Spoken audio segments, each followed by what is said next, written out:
तो आज हम एक ऐसे विकेट कीपर की बात करने जा रहे हैं जिसका शायद ही कोई दुनिया में हिटर होगा।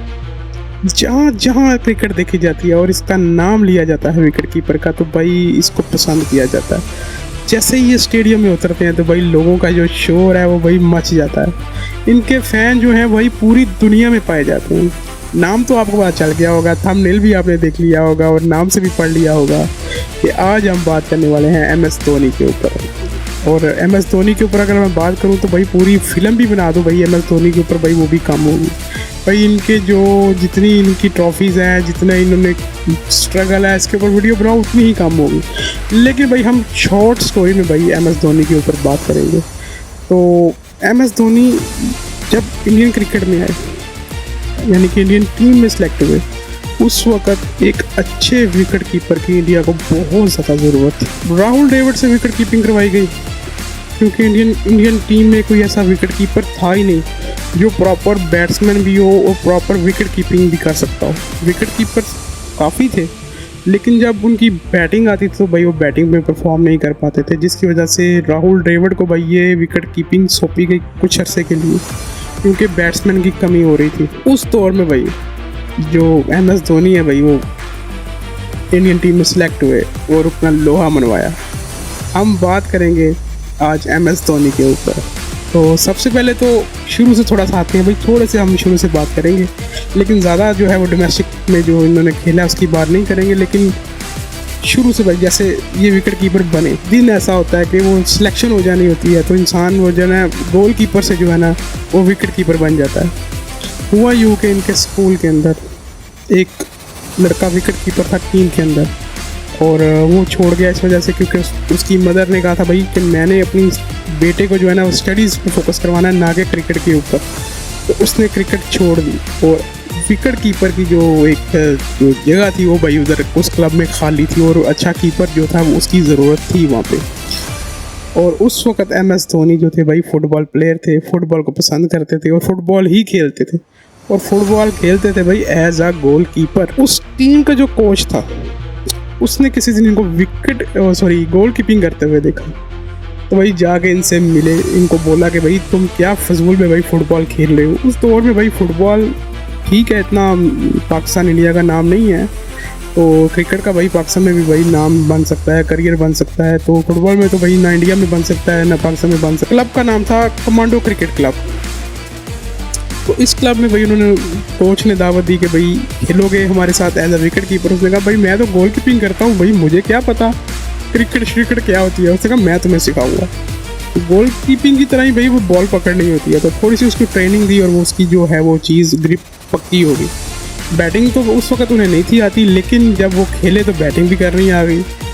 तो 3 साल तक भाई वहाँ पे उन्होंने जो है वो खेले, अच्छा परफॉर्म किया। मैट्रिक तक वो उस क्लब के साथ अटैच रहे, लेकिन मैट्रिक में भाई उनको थोड़ी सी फाइनेंशियल क्राइसिस के में भी थे वो। जाहिर बात है उनके फादर भी जॉब ही करते थे, छोटे से फ्लैट में रहते थे, तो जॉब क्राइसिस में तो थे वो। तो फिर उन्होंने भाई रेलवे में कर ली जॉब, जो कि 2001 से 2003 तक उन्होंने जॉब की। और फिर उनको फील हुआ कि भाई ये जो मैं जॉब कर रहा हूँ ये भाई मेरे लिए नहीं बनी, मेरे लिए जो है क्रिकेट ही बनी है। तो भाई उन्होंने रिस्क लिया और वो जॉब को छोड़ा और चले गए भाई क्रिकेट के अंदर। दोबारा से भाई उन्होंने क्रिकेट को ज्वाइन किया, तो प्रॉपर से भाई क्रिकेट को जो है ना वो खेलना स्टार्ट कर दिया। 1 साल तक वो लोकल क्लब्स जो नीचे थे वो खेलते रहे, अच्छा परफॉर्म करते रहे। तो BCCI जो इंडियन क्रिकेट बोर्ड है भाई, उनकी एक ख़ास जो है वो टैलेंट हंट की जो है ना वो स्टार्ट करते हैं। लोकल टाउन्स में जाते हैं और क्रिकेट के जितने भी टैलेंटेड लड़के होते हैं उनको सिलेक्ट करते हैं।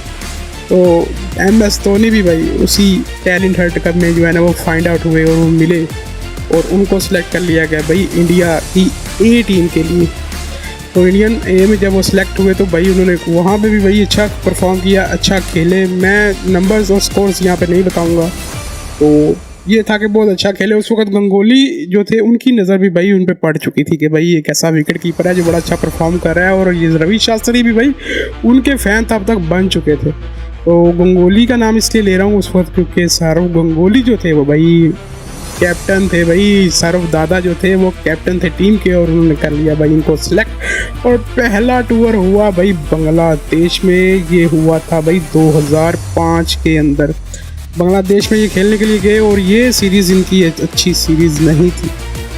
पहले ही मैच में भाई रन आउट हो गए और वो सीरीज़ बैटिंग भी अच्छी नहीं कर पा रहे थे।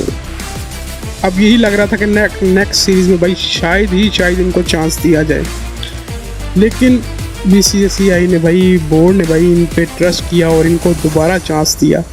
तब टूर था इनका पाकिस्तान के अंदर और भाई ऐसा विकेट कीपर उस वक्त सामने आया जो मैं समझता हूँ कि इंडियन हिस्ट्री में था ही नहीं। मैं ये ज़रूर बोलूँगा कि MS धोनी एक वाहद की विकेट कीपर था जिसने सेंचुरी स्कोर की थी। मुझसे काफ़ी लोग भाई कमेंट्स में बोलेंगे जी नहीं, इससे पहले सेंचुरीज हो चुकी थी। भाई हुई थी सेंचुरीज, एक 1953 में हुई थी, एक हुई थी 2002 में। और जिन्होंने वो सेंचुरीज की थी भाई वो एक आध ही सेंचुरी समझ ले स्कोर हुई होगी, अदरवाइज उनकी performance up to the mark नहीं थी। इसलिए भाई वहाँ पे पूरा गैप था, पूरी जो विकेट कीपर की सीट थी भाई इंडियन टीम के अंदर वो खाली थी। वहाँ पे भाई MS धोनी ने भाई पाकिस्तान के अंदर भाई आते ही सबसे पहले जो भाई ठोका वो 148 रन भाई ठोके 123 बॉल्स के अंदर, जो कि हैरान हो गया। वो मैच मैंने लाइव देखा था और मैं भी हैरान हो गया भाई। और हमेशा से मैं यही समझता था भाई इंडियन क्रिकेट के जो विकेट कीपर्स हैं भाई वो इतने ज़्यादा अच्छे बैट्समैन नहीं होते, वो जल्दी आउट हो जाते हैं। क्योंकि मैं तो पहले से ये देख रहा था कि भाई विकेट कीपर नया आया है, इसमें तो आउट हो जाना भाई। धोनी तो भी नया आया है, बाकी टीम तो काफ़ी ऊपर से आउट हो गई थी। तो MS धोनी ने जब ठोक दिया तो फिर मुझे लगा यार पहला विकेट कीपर है जिसने हाईएस्ट स्कोर किया इंडिया के लिए 148 रन, और भाई पाकिस्तान के अंदर टूर मैच के अंदर। तो भाई ये तो कोई बला ही भाई ढूंढी है इन्होंने, कोई ऐसा बैट्समैन जो है ना इंडियन क्रिकेट टीम में आया। उसके बाद एक वो मैच जब प्रॉपर MS धोनी सामने आए, मैच था जयपुर के अंदर श्रीलंका के खिलाफ, 299 का हदफ था। सचिन तेंदुलकर उस मैच में जल्दी आउट हो गए थे। फिर धोनी सामने आया, 183 रन 185 बॉल के ऊपर उन्होंने बनाए। तब MS धोनी भाई सामने आया कि MS धोनी भाई कोई चीज़ है। और उसके बाद भाई उनकी जो भी मैं कहता हूँ परफॉर्मेंसेस थी भाई वो फिर काउंटलेस थी भाई, गिन नहीं सकते थे आप। 2007 के अंदर MS धोनी को कैप्टन बना दिया गया और पहला T20 वर्ल्ड कप, यानी कि पहला T20 वर्ल्ड कप ये था कि T20 जो थी क्रिकेट भी स्टार्ट हो गई थी 2007 के अंदर और पहला वर्ल्ड कप हुआ था, और जिसका फाइनल भी पाकिस्तान इंडिया के जो था वो साथ खेला गया, जिसमें मिसबाह हक की कप्तानी में भाई हमने भी बहुत अच्छा परफॉर्म किया था और हम भी फाइनल में गए थे। और ये मैच पाकिस्तान इंडिया के साथ हुआ था और बड़ा ही सनसनीखेज मैच था और आखिरी बॉल तक ये मैच जो था ना वो खेला गया था। ऑल दो पाकिस्तान की बैटिंग यहाँ पे कोलैप्स कर गई थी बीच में, लेकिन वहाँ पे मिसबाह हक ने बहुत अच्छी बैटिंग की और वो एक बॉल पे जो 6 था भाई वो लग रहा था कि जैसे लग जाएगा और ये वर्ल्ड कप पाकिस्तान जीत जाएगा, लेकिन नहीं, वो छक्का नहीं लगा। और वो MS धोनी जो कि विकेट कीपर थे उनकी कप्तानी के अंदर ऐसी बॉल कराई गई कि वो मिसबाह हक छक्का नहीं लगा सके। वो बॉलर दोबारा वर्ल्ड कप तो नहीं खेला, मैं जहाँ तक समझता हूँ उस बॉलर को वापस टीम में नहीं आया, सिर्फ उस वर्ल्ड कप के लिए ही आया था। शायद MS धोनी उसको लेके आए थे कि यहाँ पे इस बॉलर की ज़रूरत है। वो वापस इंडियन क्रिकेट में खेला नहीं शायद, मैच मैंने देखे नहीं उसके। लेकिन और वो बॉलर इतना अच्छा भी नहीं था कि जो छिक्का ना लग सकता। पहले छिक्के लग रहे थे वहाँ पे काफ़ी, मिसबाह हक ने जो है स्कोर बना ली थी, लेकिन वो बॉल ही ऐसी दी जिसमें मिसबाह हक को समझ नहीं लगी मैंने किस तरफ शॉट खेलनी है, और वो कैच दे दिया और वो वर्ल्ड कप जो था वो इंडिया जीत गया। और पहला वर्ल्ड कप इतने अरसे बाद जो थी इंडियन क्रिकेट टीम एक बड़ा कप जीती थी। उसके बाद फिर आया 2011 का वर्ल्ड कप। ऐसा लग रहा था इंडिया नहीं जीत पाएगी, ये वर्ल्ड कप श्रीलंका ले जाएगी, लेकिन वहाँ पे MS धोनी जब बैटिंग करने के लिए आए, नंबर उनका नीचे था लेकिन वो वही ऊपर वाले नंबर पे आ गए और उन्होंने बैटिंग की और वहाँ पे भी वही मैच को खुद ही फिनिश किया और 6 लगा के भाई एंड पे वर्ल्ड कप भी अपने नाम कर लिया। दूसरा ICC का एज अ कैप्टन भाई इन्होंने ये मार का सरंजाम दिया और इंडिया को ये कप जितवा दिया, वर्ल्ड कप। उसके बाद वर्ल्ड टेस्ट चैम्पियनशिप WTC, उसका फाइनल भी जितवाया और इंडिया को नंबर 1 टेस्ट टीम भी बनाया, और ये भी एजाज़ भाई MS धोनी की कप्तानी में ही हुआ। यानी कि MS धोनी ने सारे फॉर्मेट्स के अंदर भाई इंडिया को भाई चैम्पियन बना दिया अपनी कप्तानी में। वो हैरत ज़दा कर दिया पूरी दुनिया को कि भाई क्या कैप्टन है भाई, क्या सोचते हैं। जब विकेट कीपर एज अ पीछे खड़े होते हैं तो भाई ऐसा लगता है जैसे बड़े कूल काम है भाई, बस ऐसे लग रहा है जैसे मैच हार जाएंगे। लेकिन भाई कुछ ऐसा करते थे भाई, कुछ मैं कहता कुछ मैजिक करते थे कि वो मैच जो था पासा पलट जाता होता था। एक ऐसा मैच जो कि मैं यहाँ बात करूँगा कि जो बांग्लादेश के खिलाफ T20 मैच था, जिसमें बांग्लादेश वो मैच जीत ही चुकी थी और उसमें जो बांग्लादेश के बैट्समैन थे वो भाई जश्न मनाना शुरू कर दिया था उन्होंने, जिसे कहते हैं अर्ली सेलिब्रेशन उन्होंने करनी शुरू कर दी थी। लेकिन वो मैच भी MS धोनी की जो है ना कप्तानी के अंदर ही जो उन्होंने रन आउट किया, तो भाई एक स्कोर से इंडिया वो मैच जीत गई। तो बांग्लादेश की जो अर्ली सेलिब्रेशन थी भाई वो उधर की उधर ही रह गई। तो वहाँ देख के लगता था कि MS धोनी जो है ना कमाल के भाई कैप्टन है। और अब तक भाई जब भी वो बूढ़े हो चुके हैं, भाई बूढ़े से मुराद ये है कि भाई अब रिटायर्ड हो चुके हैं, तो जब स्टेडियम में आते हैं तो भाई शोरों ऐसा शोर भाई किसी प्लेयर के लिए मैंने नहीं देखा जितना मैंने MS धोनी के लिए देखा है। और एक चीज़ और, IPL के 3 जो थे एज अ कैप्टन भाई, CSK के वो कैप्टन है थे, अभी नहीं, CSK के पहले कैप्टन थे, अभी भी CSK की तरफ से खेलते हैं।